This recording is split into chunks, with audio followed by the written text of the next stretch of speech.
Dicen que la ropa vieja es el alma de la cocina cubana y hoy la vamos a hacer como nunca, jugosa, llena de sabor y con un truco especial que la llevará al siguiente nivel.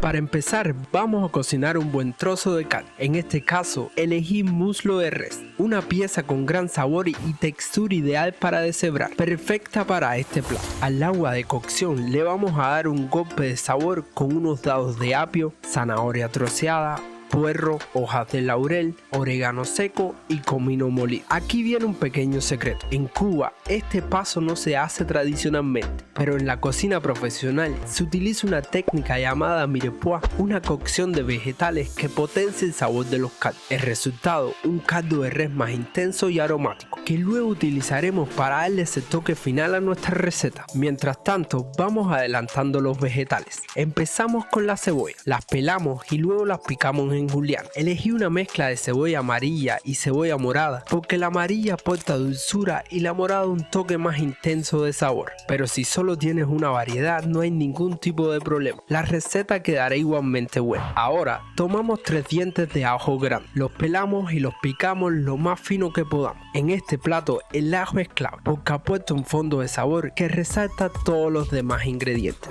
Es el turno del pimiento. Primero lo cortamos en tapas, retiramos las semillas y la parte blanca del interior y luego lo cortamos en julianas del mismo grosor que la cebolla, para que así se cocinen de manera uniforme. Pasados los 45 minutos sacamos la carne de la olla y la colocamos en una bandeja con la ayuda de 2 tenedores y mientras aún está caliente comenzamos a deshebrar. Raja la carne a favor de la fibra para obtener esas hebras largas y perfectas que hacen que la ropa vieja tengan su característica textura.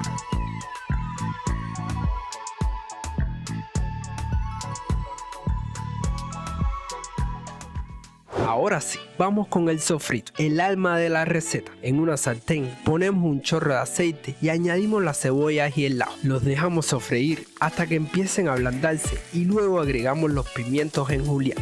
Cuando los vegetales estén bien blanqueados, agregamos una cucharada de tomate concentrado. Este paso es importante porque al sofreír el tomate junto con los vegetales potenciamos su sabor y logramos un color más vibrante en la salsa. Ahora incorpora la carne deshebrada y la sazonamos con un poco de sal y pimiento rojo. La sofreímos ligeramente junto con el sofrito para que absorba todo ese sabor. Antes que la carne empiece a dorarse demasiado, agregamos el caldo de res que preparamos al principio. Este es el toque que hace la diferencia porque aporta profundidad y jugosidad al guiso. Para equilibrar los sabores añadimos un cuarto de vaso de vino seco o vino blanco. Esto no solo ajusta la acidez del plato, sino que también le da un aroma espectacular. Dejamos reducir la salsa hasta que espese y la carne quede bien impregnada de todos los sabores. Listo, la ropa vieja cubana está terminada. Lo tradicional es servirla con arroz blanco, pero la verdad es que este guiso es tan versátil que puedes acompañarlo con lo que más te guste. Si esta receta te gustó, dale like, compártela y dime en los comentarios con qué la acompañarías tú. Nos vemos en el próximo video, porque aquí en Cocina Magna los sabores no solo se cocinan, se viven.